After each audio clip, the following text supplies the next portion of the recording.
नमस्कार दोस्तों, मैं शिवानी यादव और आप देख रहे हैं क्लोज टू वर्ल्ड। और आज मैं आपको सुनाने जा रही हूँ मेरी टीम की सदस्य अंजलि यादव द्वारा लिखी गई खामोश जिंदगी की एक खूबसूरत कहानी, नकाब पार्ट 2। सामने से श्रद्धा को आता देख आलोक की आंखों में चमक आ गई। जैसे ही श्रद्धा थोड़ा पास आई तो आलोक ने देखा कि श्रद्धा ने अपने चेहरे को कपड़े से छुपाने की जैसे कोशिश की हो। उसे इस तरह देख आलोक को बड़ा अजीब सा लग रहा था। श्रद्धा ऐसे क्यों आई है? लेकिन जैसे ही श्रद्धा की नजर आलोक पर पड़ी तो वो उसे इग्नोर कर वहां से चली गई। आलोक ने कई आवाज दी, श्रद्धा, श्रद्धा, क्या तुम्हें मेरी आवाज नहीं आ रही है? श्रद्धा, 1 मिनट रुको तो। लेकिन श्रद्धा उसकी आवाज सुनना ही नहीं चाहती थी। इतने में भावना वहां आ गई। भावना ने कहा, भैया चलें? आलोक ने भावना से पूछना चाहा कि श्रद्धा ऐसे क्यों आई, मगर वह प्राची को देखकर रुक गया और दोनों घर आ गए। अंदर आते ही आलोक ने माँ से कहा, माँ, सर में बहुत दर्द हो रहा है, जरा 1 कप ब्लैक कॉफी बना दो प्लीज, मैं अपने रूम में जा रहा हूँ।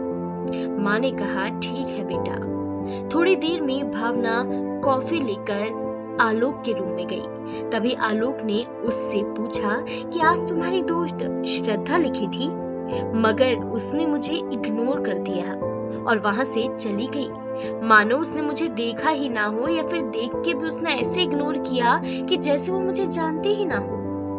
तो भावना बोली, हाँ भैया, आज श्रद्धा ने मुझसे भी बात नहीं की, मेरे साथ भी बड़े अजीब तरीके से व्यवहार कर रही थी और कॉलेज में भी बहुत अजीब तरीके से आई थी। और यह बोलकर भावना वहां से चली गई। अब आलोक का सर दर्द और बढ़ गया, मानो उसे ऐसा लग रहा था कि मेरा सर दर्द से फट जाएगा। उसे कुछ समझ ही नहीं आ रहा था कि आखिर बात क्या है।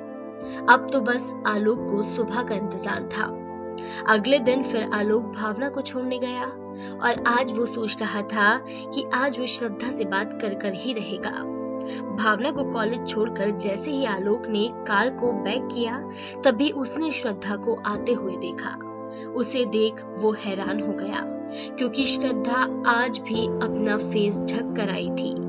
वो तुरंत कार से उतरा और श्रद्धा के सामने जाकर खड़ा हो गया। श्रद्धा आलोक को देखकर परेशान हो गई और आलोक से गुस्से में बोली, क्या कर रहे हो आलोक, हटो, मुझे जाने दो। आलोक ने कहा, मुझे तुमसे बात करनी है। श्रद्धा बोली, मुझे कोई बात नहीं करनी, मेरी क्लास का वक्त हो रहा है। यह बोलकर वो आगे बढ़ने लगी तो आलोक ने अपना हाथ उसके आगे बढ़ा दिया और इस बात पर गुस्सा दिखाते हुए, आलोक, सब देख रहे हैं, मुझे जाने दो।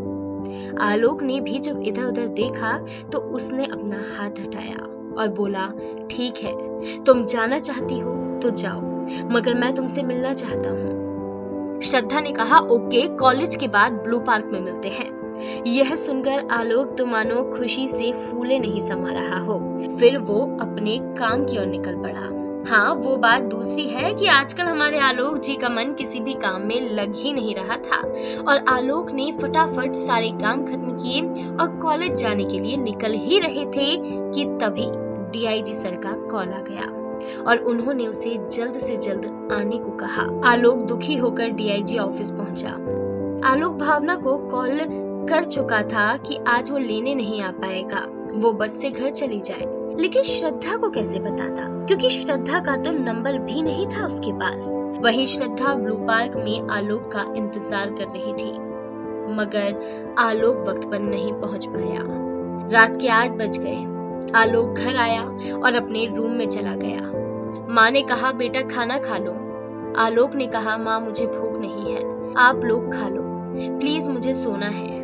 माँ से तो बोल दिया कि मैं सो रहा हूँ, लेकिन आलोक ही जानता था उसके दिल की हालत। उसके दिमाग में 1000 बातें चल रही थी और दिल बार बार कह रहा था कि मुझे श्रद्धा से मिलने का मौका इतनी मुश्किल से मिला था, अब ना जाने वो मुझसे मिलने आएगी भी या नहीं।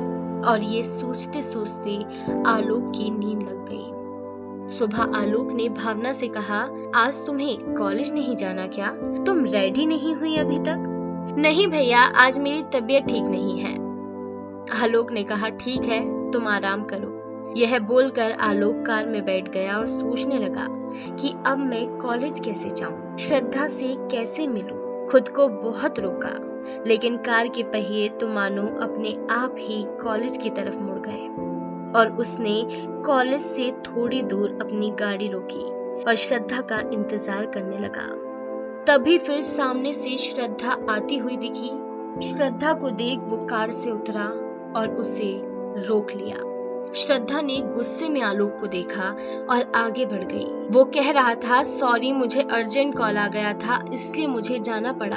तुम एक बार मेरी बात तो सुनो, प्लीज मुझे एक मौका और दे दो।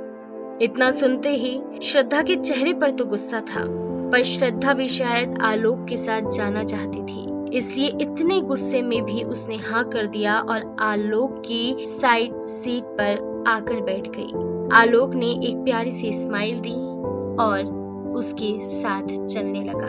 उसने कार को ब्लू पार्क की तरफ मोड़ा और दोनों ब्लू पार्क की ओर चल दिए। श्रद्धा ने आज भी अपना चेहरा साइड से कवर किया था और सारे रास्ते वो चुप रही। अब दोनों पार्क पहुंच गए। आलोक ने श्रद्धा से कहा, तुम अंदर चलो, मैं कार पार्क कर आता हूँ। और उसने अपने ऑफिस में कॉल कर कह दिया था कि आज मैं आने में थोड़ा लेट हो जाऊंगा। आलोक श्रद्धा के पास जाकर बैठ गया और श्रद्धा वो धीरे से उससे थोड़ा दूर खसक गई और बोली, बोलो क्या काम था? आलोक ने पूछा, तुम इतने दिन से कॉलेज नहीं आई और जब आई तो मुझसे बात करना तो दूर, तुमने मेरी तरफ देखा भी नहीं। तो श्रद्धा बोली, मैं थोड़ा जल्दी में थी, और उसकी तरफ नजरें उठाकर देखा और पूछा, तुम्हें सिर्फ यही बात करनी थी?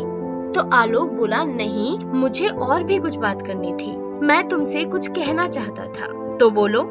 आलोक ने बहुत हिम्मत की और श्रद्धा के सामने जाकर खड़ा हो गया और बोला, जब मैंने तुम्हें पहली बार देखा तभी से तुमसे प्यार करने लगा हूँ। तुमने मेरे दिल को छुआ है। श्रद्धा, मैं तुम्हें अपना बनाना चाहता हूँ। मैं तुमसे बहुत प्यार करता हूँ। और इतना सुनते ही श्रद्धा ने अपना हाथ आलोक के होठों पर रख दिया और उसे चुप कराते हुए बोली, बस करो आलोक, बस, मैं और नहीं सुन पाऊंगी। आलोक ने उसका हाथ हटाते हुए बोला, क्यों, क्या कमी है मुझ में? कमी तुम में नहीं, कमी मुझ में है।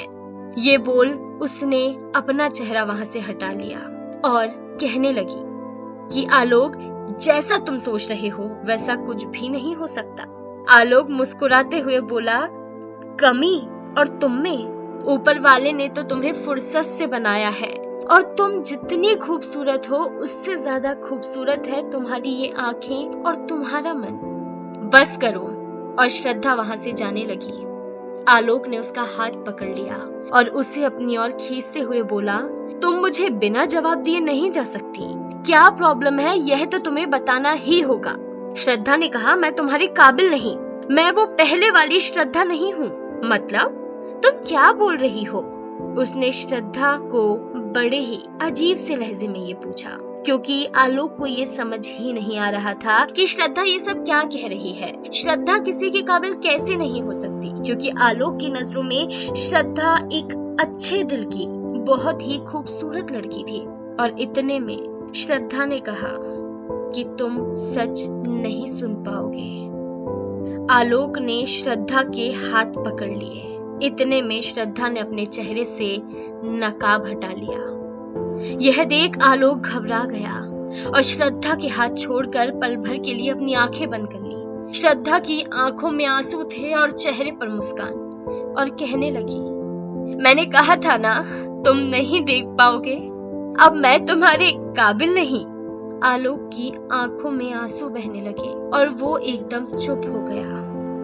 अब क्या करेगा आलोक? आखिर ऐसा क्या हुआ है श्रद्धा के चेहरे पर?